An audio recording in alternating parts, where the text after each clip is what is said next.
Rod Steiger was a talented actor who rose to prominence in the 1960s. He won the Academy Award for his role in the movie In the Heat of the Night. He was born as Rodney Stephen Steiger in 1925 and was the son of entertainers Frederick Steiger and Lorraine Driver. Growing up, Steiger had a difficult childhood. His mother struggled with alcoholism and he often had to leave school to bring her home from the local saloon. This experience shaped him into a tough individual and earned him the nickname Rodney the Rock from his classmates. Steiger attended various public schools in New Jersey, but eventually dropped out of high school to join the U.S. Navy in 1941. He served in the Pacific and after his discharge in 1945, worked briefly at a Veterans Administration office. In the mid to late 1940s, Steiger moved to New York City and developed an interest in acting. He studied the craft for 2 years at the New School for Social Research, and also attended the Dramatic Workshop and the Actors Studio. During his studies, he became fascinated with the Stanislavski method, a revolutionary approach to acting. In the years following World War II, several American actors rose to prominence, but 2 names stood out as the epitome of the method acting style: Rod Steiger and Marlon Brando. In 1954, Steiger and Brando starred together in On the Waterfront, and Steiger's portrayal of his character earned him an Academy Award nomination. Some of his other notable films from the 1950s include Oklahoma, and Al Capone. While many critics praised Steiger for his intense performances, others felt that he sometimes went overboard with his intensity. As early as 1947, Steiger made his debut in the new and rapidly growing medium of television. In the 1950s, he made numerous appearances on the small screen, but one of the most notable was his lead role in Paddy Chayefsky's Marty in 1953. This production helped to establish television as a legitimate medium for art. In his personal life, Steiger spent much of the 1950s married to actress Sally Gracie, but in 1959, he began a 10-year marriage to actress Claire Bloom. With Bloom, he had his first child, Anna. In the early 1960s, Rod Steiger starred in several notable films, including Seven Thieves, The Mark, The Longest Day, Convicts 4, and Hands Across the City. Of these, The Mark stands out as a remarkably modern tale. The film follows a former child molester who has been released from prison and tries to start a new life, but he is constantly pursued by a reporter. Steiger played the role of Dr. Edmund McNally, one of the few people who sympathize with the former prisoner. Years after his performance in The Mark, Steiger reflected on the role. He remembered that in the 1950s, everyone saw a psychiatrist because it was the fashionable thing to do. Steiger himself was no exception, and as a method actor, he spent a great deal of time studying his analyst to create his character. Influenced by his analyst's apparent exhaustion, Steiger portrayed McNally as a chain-smoking, coffee-drinking, unkempt character, complete with rolled-up sleeves and a 5 o'clock shadow. His performance was so powerful that the American Psychiatric Association even invited him to give a lecture. The mid-1960s were a defining moment for Rod Steiger's career. His performances in the films The Pawnbroker and Dr. Zhivago were particularly significant. In The Pawnbroker, Steiger took on the lead role of Saul Nazarman, a survivor of the Holocaust who was trying to rebuild his life. The film delved into the impact of the Holocaust on survivors and marked a turning point in Hollywood's approach to the subject. Steiger's portrayal was nothing short of breathtaking, earning him an Academy Award nomination, as well as the Berlin Film Festival Bear Award and the British Film Academy British Academy of Film and Television Arts Award.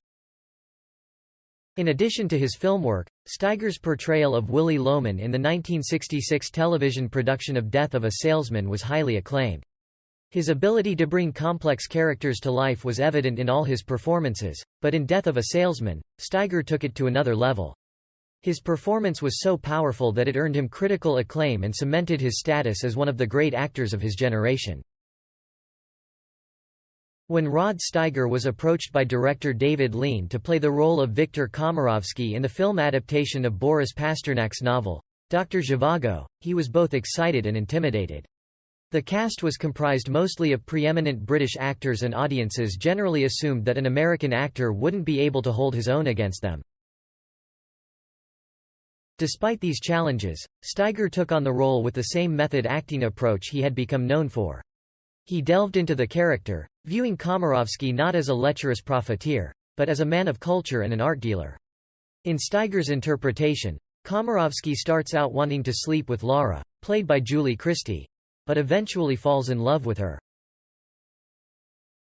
Steiger's performance in Dr. Zhivago was remarkable in that he managed to make even a character as unsavory as Komarovsky into a sympathetic figure.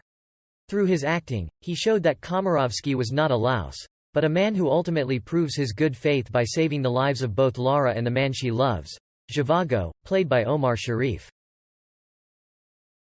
In 1967, Steiger starred in one of his most memorable performances in his career, playing a prejudiced Southern sheriff in the Heat of the Night. The director, Norman Jewison, had a unique idea for the character of Sheriff Bill Gillespie, telling Steiger that he chews gum. Initially, Steiger was hesitant about this cliché, but as he delved into the role, he discovered that the gum chewing was a perfect way to show the audience Gillespie's thoughts. In the Heat of the Night tackled sensitive social issues that made audiences uncomfortable.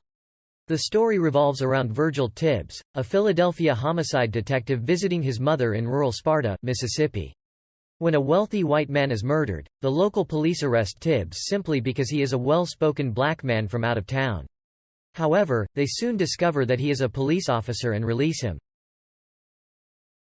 In 1967, the film In the Heat of the Night was released and it depicted a palpable racial tension between its two main characters.